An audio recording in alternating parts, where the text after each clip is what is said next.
Hello, Kate here.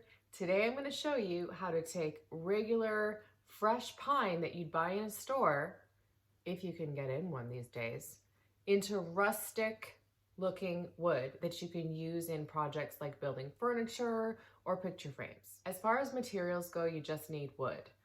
I would suggest using pine only because it's a soft wood and it's easy to make dents in, and that's mainly what I'm going to be telling you to do in this video. As for tools, you'll need a hammer, maybe some chains, anything that you can dent things with.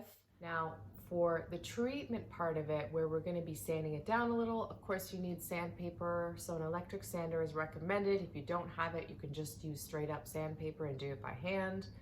Classic is always good too. For the staining stage of it, you need stain, a stain brush, a rag, something you can wipe up stain with.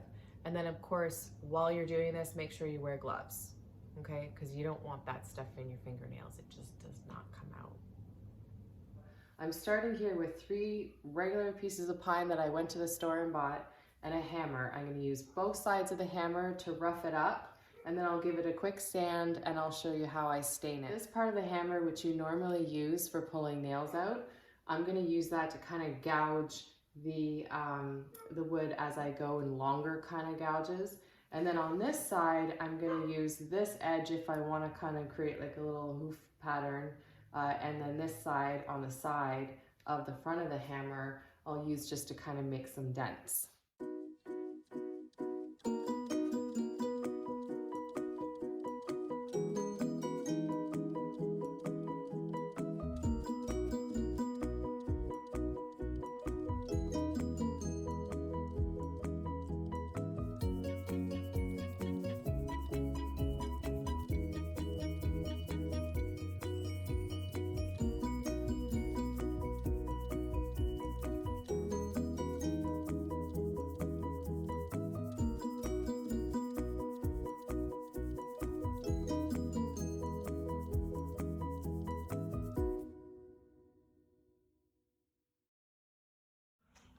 After wiping the stain down, I allowed it to dry.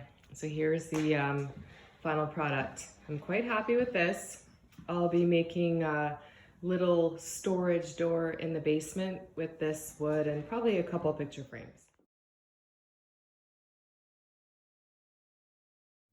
If you found this video helpful and you're gonna do this at home, just leave me a little note down there. I love to hear how things are going. I'd also really appreciate it if you hit that subscribe button down there. I never know which side it is, so subscribe. You can also follow me on Instagram at KDA_designs. Thank you for watching.